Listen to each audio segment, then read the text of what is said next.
News Voice is the world's first mobile app that helps you track where your news is coming from. News Voice helps you track what corporate interests might be influencing the narratives in the news you read every day.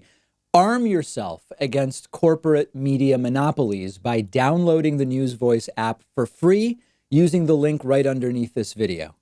So the state of Nevada did something very important yesterday. And after they did it, Donald Trump absolutely exploded in another one of these fits of rage. What Nevada did is they approved sending every registered voter an absentee ballot rather than sending out applications, which have to be returned in order to get an absentee ballot. Instead of saying simply, if you want an absentee ballot, you have to print and send us the absentee ballot application. They had approved by the state legislature and expected to be signed into law by the Democratic governor, a bill which will say, if you're a registered voter, we will send you a ballot.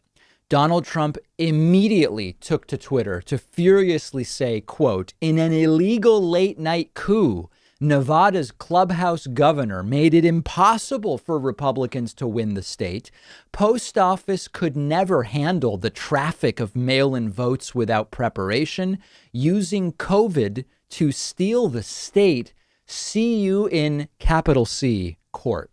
Now, it's actually a linguistic feat that Donald Trump has accomplished, squeezing so many lies and distortions into such a small number of characters. It's interesting that this is now sort of the battle line when it comes to the election, and how and when the November election will take place has become one of the biggest stories among many big stories right now. Donald Trump, first of all, claiming that it is illegal for Nevada to do this. It's not. States run their own elections. They can do this if they want. They are not sending absentee ballots, as Trump says, multiple ballots to the same people, or ballots to kids, or undocumented immigrants, or whatever the case may be. Ballots are going to registered voters, and states have a right to do that. Secondly, it is not impossible for Republicans to win with mail-in voting in a literal sense, but Donald Trump seems to recognize that in order to win, he needs to suppress the vote.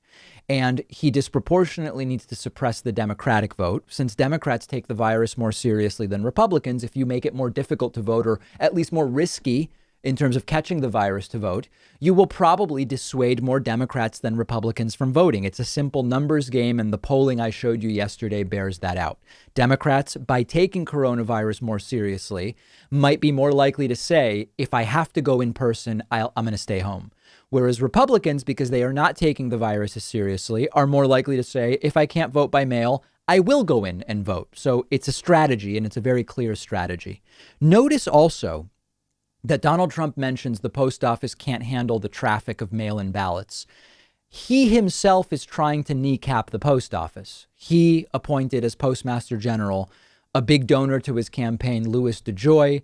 Louis DeJoy immediately decided to restrict overtime for postal workers. We talked about it in detail earlier, and it looks as though Louis DeJoy is also starting to explore the possibility of closing some post office branches. So again, Trump citing problems that he is causing as the reason why we shouldn't do something. And then lastly, see you in court is accurate in a sense, and Trump is filing lawsuits. That might be a preview of what we can expect in November. Depending on what the results of the election are, we may see many elements of this tied up in court. And what Trump is essentially saying is, how can I possibly win if every American is easily allowed to vote without fear of catching the virus? That's fundamentally what this is about. It is completely authoritarian. It is completely anti-democratic. And the answer is, if everybody really is able to vote safely, Trump may not be able to win.